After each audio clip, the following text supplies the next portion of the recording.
Dans ma vidéo précédente, traitant des différentes façons d'utiliser le mantra, j'insistais lourdement sur le fait de ne pas le changer, de ne rien y ajouter, de faire confiance à la synergie des vibrations de chacun de ces 4 mots et uniquement de ces 4 mots.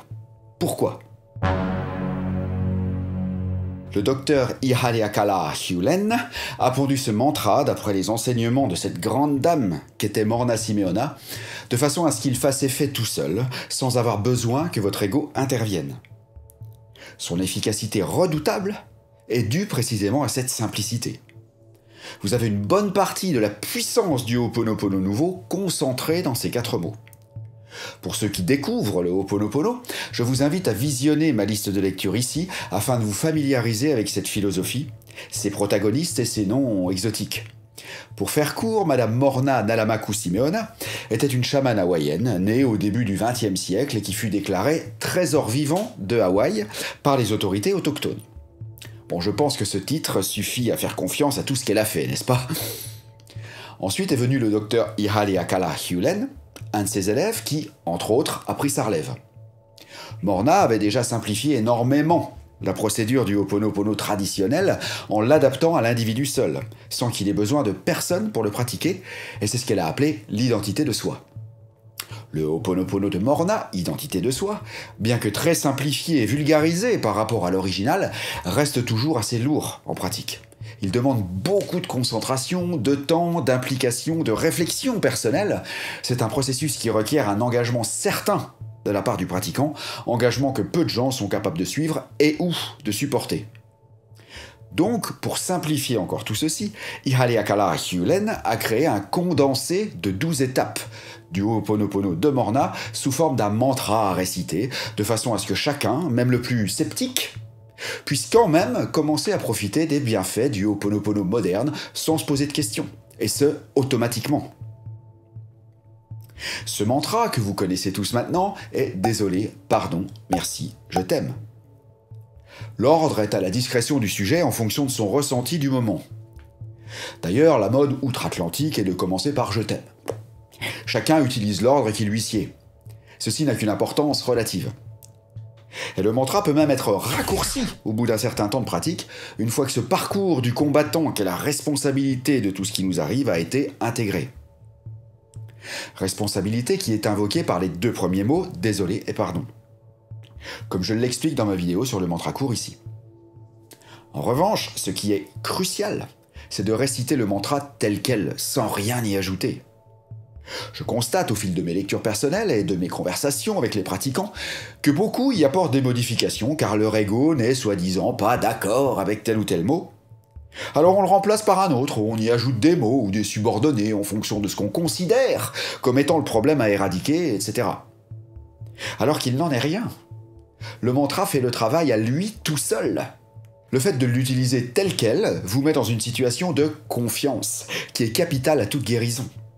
Alors que si vous-même y ajoutez quelque chose, il ne s'agit plus de confiance. Il s'agit d'un ego ignorant et prétentieux qui croit pouvoir cibler une chose qu'il croit être la cause. Mais honnêtement, si l'ego connaissait les causes de son malaise, les vraies causes j'entends, c'est-à-dire les mémoires, vous pensez pas qu'il les aurait déjà réglées ? Car rappelez-vous, ce que cherche l'ego, c'est la sécurité. Il a peur de tout. Le rôle du mantra est effectivement de demander instinctivement à plus grand que lui, à la partie supérieure de notre conscience, notre Aumakua, lequel n'est pas affecté par l'ego ni les mémoires, d'initier le processus de dépollution du subconscient, d'effacement des dites mémoires, qui corrompent l'ego justement. Pour récapituler, voyons donc les avantages d'utiliser le mantra brut tel quel, sans rien y changer. Premièrement, pas besoin de vous casser la tête, le boulot a déjà été fait pour vous, vous n'avez qu'à exécuter. C'est en gros l'inverse de ce qui s'est passé lorsque vous aviez accepté les mémoires erronées dont vous voulez vous débarrasser aujourd'hui. Vous les aviez acceptées sans aucun effort, n'est-ce pas ? Ces croyances erronées ont colonisé votre subconscient pour la plupart à un âge où vous étiez bien incapable d'en discerner le bien fondé. Donc le mantra vous permet d'inverser le processus, c'est-à-dire d'effacer sans effort ce qui, à l'époque, avait colonisé votre subconscient sans effort. Mais malheureusement, notre société pense qu'il faut travailler dur pour avoir des résultats. Et cette mentalité corrompt aussi des choses simplissimes comme ce magnifique mantra. Alors que c'est tout l'inverse qu'il faut faire. Deuxièmement, vous faites confiance. Et cette notion de confiance est primordiale dans toute thérapie. Lorsque vous allez voir votre généraliste, vous lui faites confiance, n'est-ce pas? Vous n'iriez jamais voir un médecin en qui vous n'avez pas confiance. Ou alors vous êtes masochiste. Lorsque vous entamez une psychothérapie, une psychanalyse, vous faites confiance au psy aussi, n'est-ce pas? Sinon, comment voulez-vous que la thérapie fonctionne? C'est pas possible. Pour ceux qui pratiquent l'hypnose, c'est pareil, vous faites confiance à votre hypnothérapeute. Logique. Mais la plus édifiante des confiances, je crois, est lorsque vous prenez un médicament. Vous ouvrez une boîte scellée où se trouvent des cachets renfermant des substances actives et même parfois des poisons, dosés par des inconnus, qui ne vous connaissent pas non plus, à des milliers de kilomètres souvent. Vous ingurgitez une pilule avec la confiance qu'elle fasse son effet sur une maladie. En gros, lorsque vous avalez ce médicament, vous témoignez de la plus aveugle des confiances aux médecins-chercheurs qui ont dosé les ingrédients pour vous soulager, aux chimistes qui ont suivi les recettes de ces médecins-chercheurs et les ont appliquées, aux gouvernements qui ont testé le produit et ont donné leur accord, aux services d'hygiène qui se sont assurés que les dites substances ont été manipulées correctement avant de conditionner la pilule dans la petite boîte que vous ouvrez sur votre table de nuit, et ensuite aux pharmaciens qui a vérifié l'ordonnance et vous a délivré un produit qui a été correctement stocké et qui n'est pas périmé, etc. Bref, vous vous rendez compte le niveau de confiance que vous accordez lorsque vous avalez un médicament? C'est une confiance digne de la foi en Dieu. A l'inverse, vous imaginez-vous dire au pharmacien « Ok, je vais prendre cette boîte de trucs machin bidule mycine G que le docteur Chombier vient de me prescrire, mais rajoutez quand même un petit peu de trucs bleus là-haut sur l'étagère, s'il vous plaît. Et puis de poudre orange là, parce que j'ai peur que les doses soient pas suffisantes. Et puis donnez-moi, tiens, ce petit tube vert là, ça fera beau sur ma table de nuit. » Moi, Jean Dupont, sans aucune connaissance médicale, de chimie ni même d'anatomie, décide de rajouter tel ou tel truc dans la pilule de mon propre chef, car je pense que ce sera plus efficace sur la maladie qui m'est tombée dessus sans crier gare, et dont j'ignore évidemment les causes.